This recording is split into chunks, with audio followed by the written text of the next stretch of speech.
welcome to History of IP Part 1.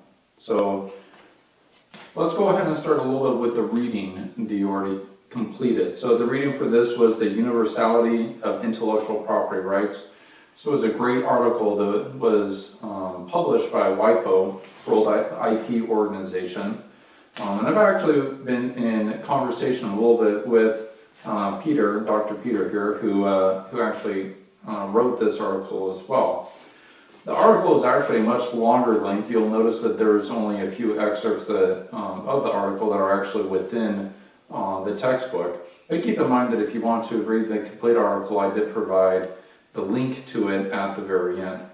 So first off, how does one actually define intellectual property? Now, keep in mind that can in fact be a very difficult question and analysis to actually answer. You'll notice that even in his second paragraph, Peter here indicates trying to define the essence of intellectual property is difficult because there are different ways in which you may define intangible assets and aspects that actually are worthy of being protected. Secondly, keep in mind also that intellectual property is not an international standard, nor is it even governed by an international body. It is geographically defined by each or each country, by each jurisdiction. And so how does we define intellectual property within the United States may be a little bit different than how intellectual property is defined in other countries. So, and that's kind of consistent across the board. But when all is said and done, there are very common, I would say, attributes that are part of core aspects of intellectual property, namely that there is something that provides a benefit to the holder that helps to promote society. Now you think of that from the point of view of patents or trademarks and copyrights. We'll discuss each of those individually, but I want you to grasp IP, one, as the benefit that is being conferred by a person to society. And that benefit is what it is that we're trying to capture from the point of view of protection. Secondly, how far do IP rights extend? As I indicated at the outset, that IP is geographically defined. Thus, rights that are actually the IP rights within the United States end at the United States border. And that would be consistent for other countries as well. Lastly, what historical events prompted changes in IP rights? Now, actually, I'm not going to answer that question right now because we'll actually discuss that in the slides that we will now go through. So, History of IP Part 1. What it is that we'll be discussing and going over come down to about 6 different topics. Territorial analysis. This looks at how it is that IP began to function at a territorial level, just very minute level. Statutory protection started looking at how it is the government started to provide a legal framework to protect IP. So, third was the expansion of IP as far as how it is that it started to go forth from one country to another country, and now that it's going forth, what do we actually do? Is it an international type right, or again, is it defined by geography? Bilateral agreements, now countries are actually talking to each other and trying to establish some framework. Globalization, now it's different continents that are actually talking together, and last but not least, some further considerations.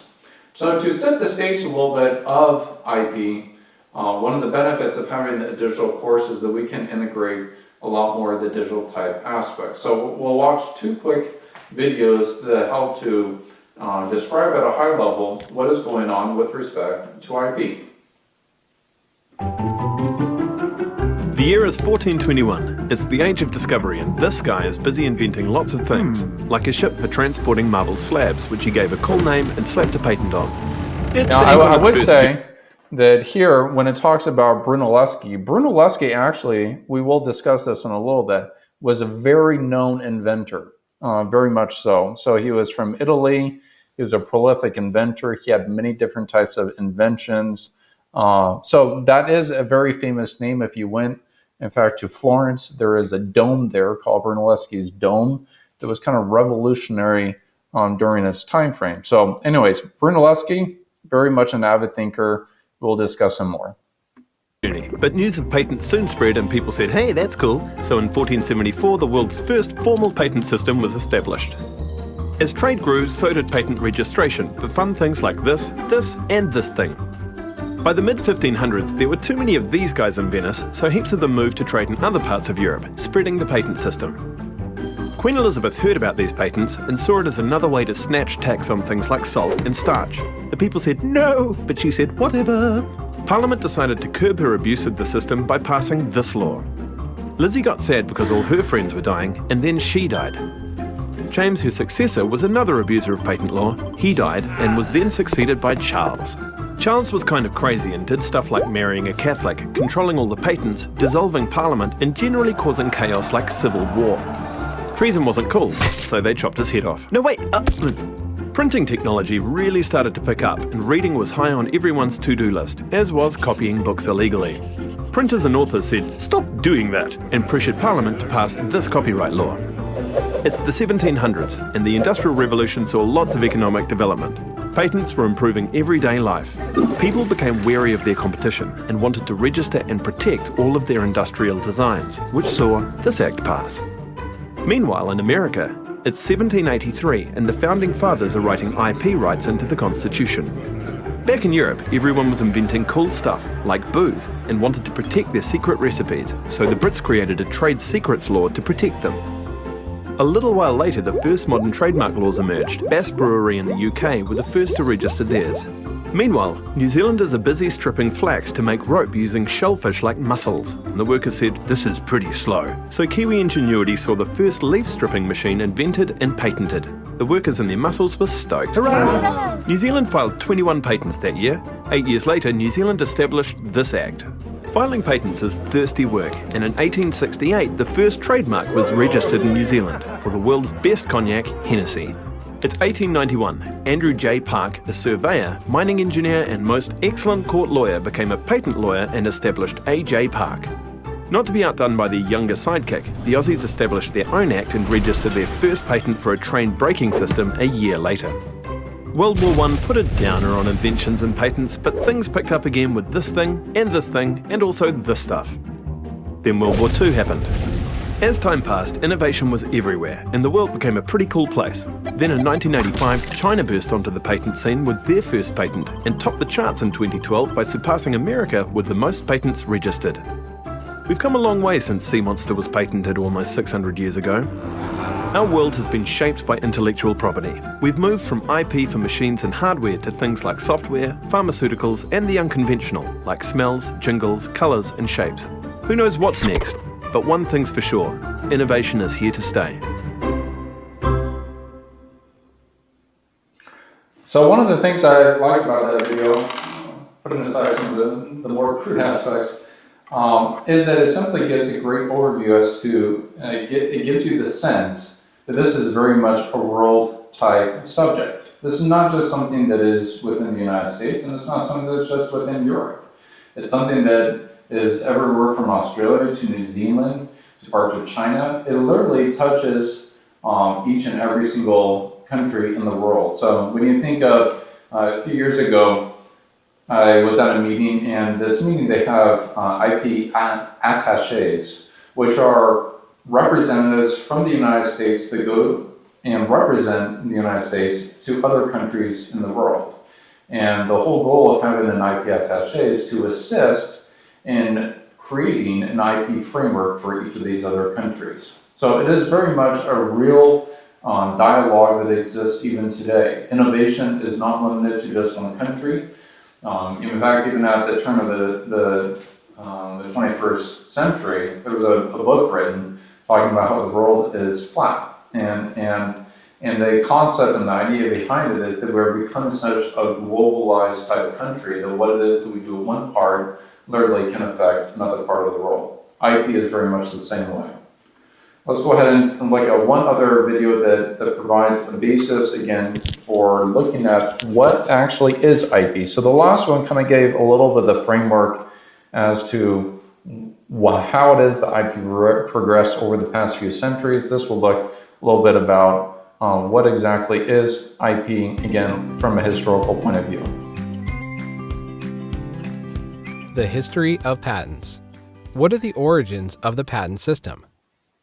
The existence of patent-like incentives date all the way back to antiquity, in 500 BC in the ancient Greek city of Sybaris.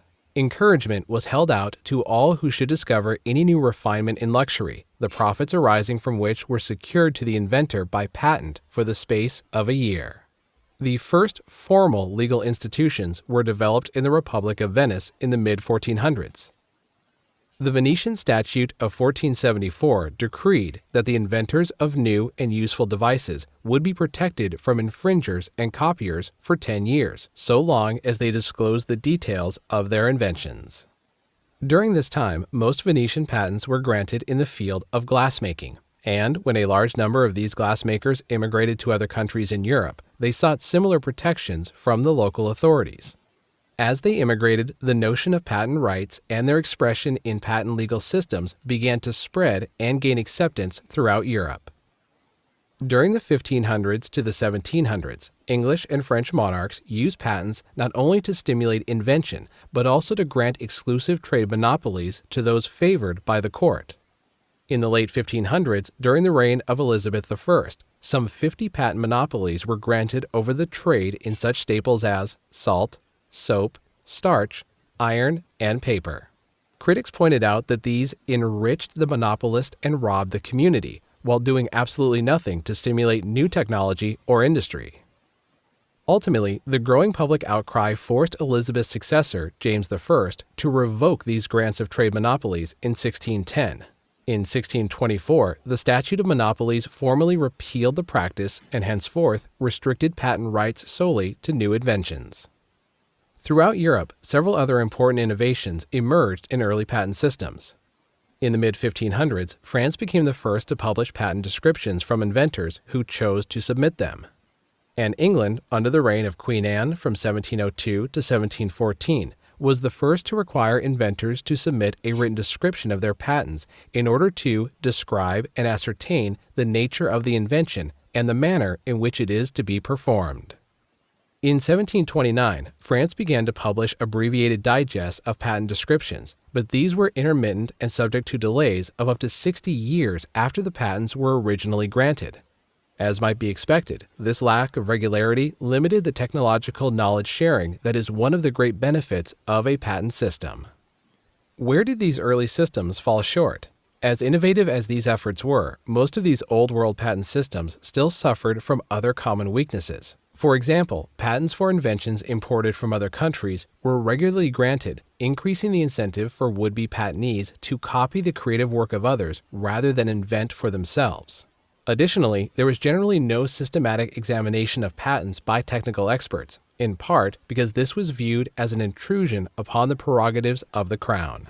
But the biggest problem with these early patent systems was their tendency to reinforce the wealth and prerogatives of elites, not the welfare and productive capacity of the whole of society.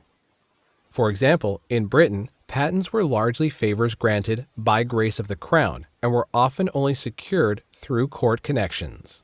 What's more, patent application fees were prohibitively high, more than 11 times the per capita annual income of the average British citizen, which put the system out of reach of all but the wealthy. British patent law also required patentees to manufacture products based on their patents, which limited innovation activity mainly to those who already owned factories or had the ready capital to build factories. These rules had two significant effects upon the British economy. First, they restricted innovation to only a small sector of the population, rather than unleashing the creativity and productivity of the whole people.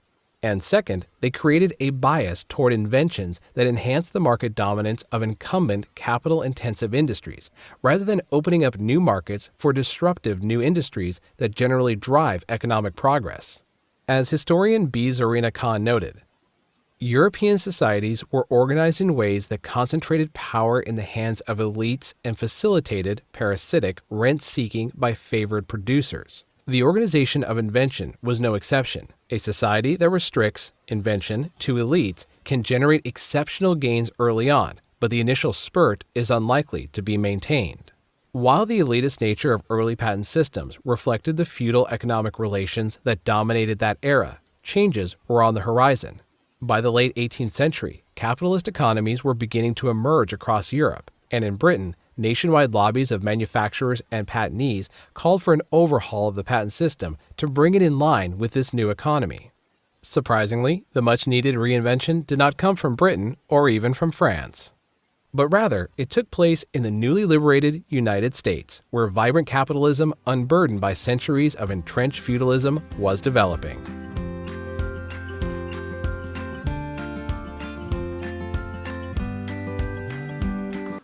All right, so one of the things I like about that video is that it does give us a little perspective of some of the weaknesses that were created with some of these early type systems. Now, these weaknesses obviously were not just, I think, focused just on Britain and France, but that being said, much of the history of IP kind of originates from Italy and spreads outward. Let's take a step back and look again at the territorial type analysis that was discussed a little bit in each of those videos. First off, we had, and back in the second video, talked about in the Greek city of Sybaris, this is around 500 BC, that there was an encouragement was to allow to all who should discover any new refinement and luxury. All right. So their focus at the time was definitely on having the Roman, or rather the Greek luxurious type life. The profits arising from which were secured to the inventor by patent for the space of a year. So if he came up with something luxurious, he would be able to get the profits arising from that for a year period. So you can see that even as far back as 500 BC, some type of a limited monopoly was granted for some improvement and or invention. And you see also in England, they talked a little bit about this letters patent. And one of the reasons why they call it a letters patent is because it literally was a letter signed by the monarch. And you would also have to petition for this too, whoever was actually the sovereign at the time. In Italy, however, you have a number of things that are going on there. You have architect Filippo Brunelleschi, and as I indicated, there is the Brunelleschi's dome that is found in Florence that actually was a novel way of actually constructing a dome on top of a cathedral at the time. But Brunelleschi did much more than just simply creating and inventing domes. In fact, he received a 3-year patent that was probably related in some part to one of his construction projects that were going on, relating to a barge with hoisting gear to carry marble. So, interesting. Now, when we talk about, again, the restrictions and benefits that were given during the Greek time frame, the idea was that a year benefit of a limited monopoly was given. You fast forward almost 1,000 years later, about 900 years later, and in Italy, now they're actually giving a 3-year benefit, a 3-year patent. Again, this is in 1421, and that's just one example. But you can see that automatically, the idea and the concept that if a benefit is being provided to society, now again, there are some weaknesses as far as that benefit is indicated in the second video. But that being said, going back to how it is that we are defining IP, if there was a benefit that is being conferred by one to society, we want to in fact encourage and protect that benefit.